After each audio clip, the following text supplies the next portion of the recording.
I ain't gonna lie, man. I was scared as hell going into that game 7 against LeBron James. Bron had our number every single year. People not realizing it's tough to get past this motherfucker. I don't care who you are. One of the scariest basketball players of all time is playoff LeBron. He elevates his game and takes it to the next level, having some players wishing that he suffers a career-ending injury when he's next on the bracket. Going to 8 straight finals, having the most playoff points in NBA history, and coming back from a 3-1 lead in the finals against a 73-9 team, this guy is legendary. And if you don't believe me, let's ask some of his competitors who faced LeBron James in the playoffs. Make sure to enjoy the movie. We played the Cleveland Cavaliers in 2008, and it was a game 7, right? We just had lost game 6. And I ain't gonna lie, man, I was scared as hell going into that game 7 against LeBron James.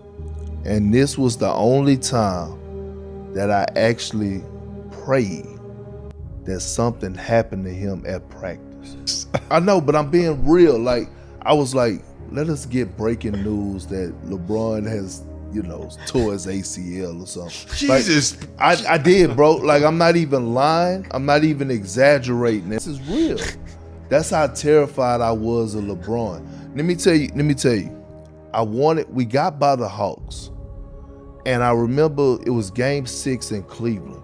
And he drove down the lane, and I think he dunked on KG and James Posey, and I seen it in his eyes because I was sitting on the bench. I had a horrible game. And I kept saying to myself, I was like, man, we not getting past this motherfucker. He coming in here and he go beat us. I could see it. And I was scared. I was like, this is just a different dude right now. And I was scared. And I actually was sitting up there really praying that I woke up to some news that some type of way he was gonna be out the game. Bron had our number every single year, and my rookie year was the best series that we had against him. We took him to game 6, and we had Bismack guarding Bron, and he did a hell of a job on him. But after that, it was night, man. It was no matter what we did, he had a counter to that, to the point you hear some of the stories with DeMar and Kyle and Fred talking about we coming down the court and he yelling the plays out, watch from start to finish, you go to the cuts and this, he calling the plays out. The ball's gonna end up in JV's hand on the backside of this, that, and the other, and you sitting down coach, he's saying what the play already. And he the story, he I'm not gonna say what teammate, you know what I'm saying, but he told the teammate what to do, because the teammate turned around to the bench what's the play? And now you go over here, and this dude's mind is at a totally different level, because he knows our stuff, he knows their stuff, and he telling the audibles, for their team to adjust to our defensive schemes, you know what I mean? And he was on another level against us, and we just couldn't get over that hump. And that was the one thing that was in front of us. We was hoping, okay, Boston's taking them to 7. All right, hopefully Boston, we want to play Boston. And Bron does Bron in game 7, and we got to face him. So how do we adjust? When you look at the teams that Bron has carried to championship or carried to the finals, MJ didn't beat the greatest team ever assembled, nor did he run up against the greatest team ever assembled every year. You look at the skill set that Bron has. There's nobody that has ever played the game of basketball that can do what LeBron James does on a basketball court. Nobody. Michael Jordan could do just about all that LeBron James does, except for he for damn sure couldn't pass like Bron. Yeah, like that. I love MJ. I think MJ is incredible. MJ is MJ. We all wanted to be like Mike. I wear 23. Come on now. We all want to be like Mike. But what LeBron has been able to do and how he can control a game and to do it this long, MJ retired. This shit's grueling.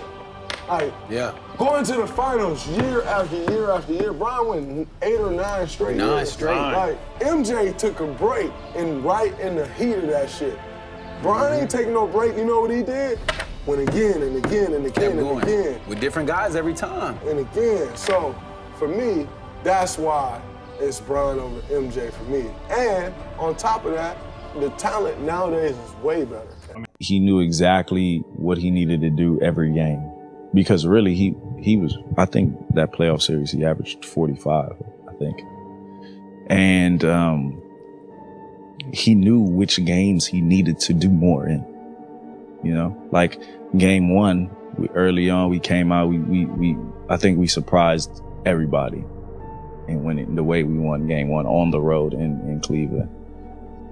In game two, he went on a 15-0 run to start the game by himself, you know, and he understood what was needed of him. But I think the most important part is when it was needed, you know what I'm saying? And I think that just goes with experience and who he is, obviously. I mean, he's not normal. Man, I remember for years I always caught so much flack, you know, us being the better team or whatever we was at one point in the Eastern Conference Finals, and people not realizing, like, it's tough to get past this motherfucker. I don't care who you are, you know what I mean? And see him come to the West and be able to do the same thing, it's a testament to his greatness and, you know, his IQ to the game when he go out there and play. You know, I remember you said 16 when we went to the Eastern Conference Finals.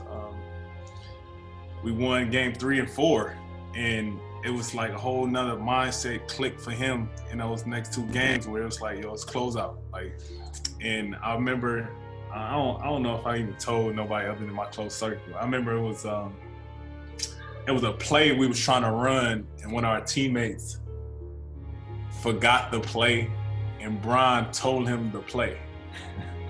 Like, it was some crazy shit. It was some crazy stuff. We called it a play. He was like, what?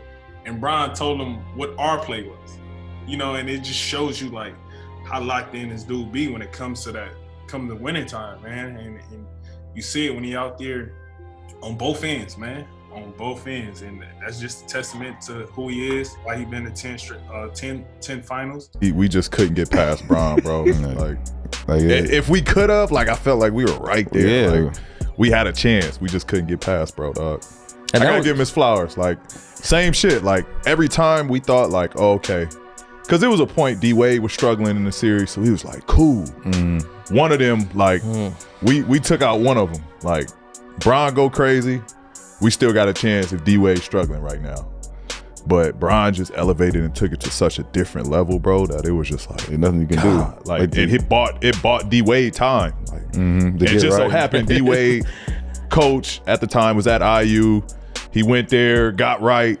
He came back, bro, and he was balling. Like, from that point on, he was balling. Like, Bron really just delayed that series long enough for D-Wade to get back on track. If you guys enjoyed the video, make sure to like and subscribe.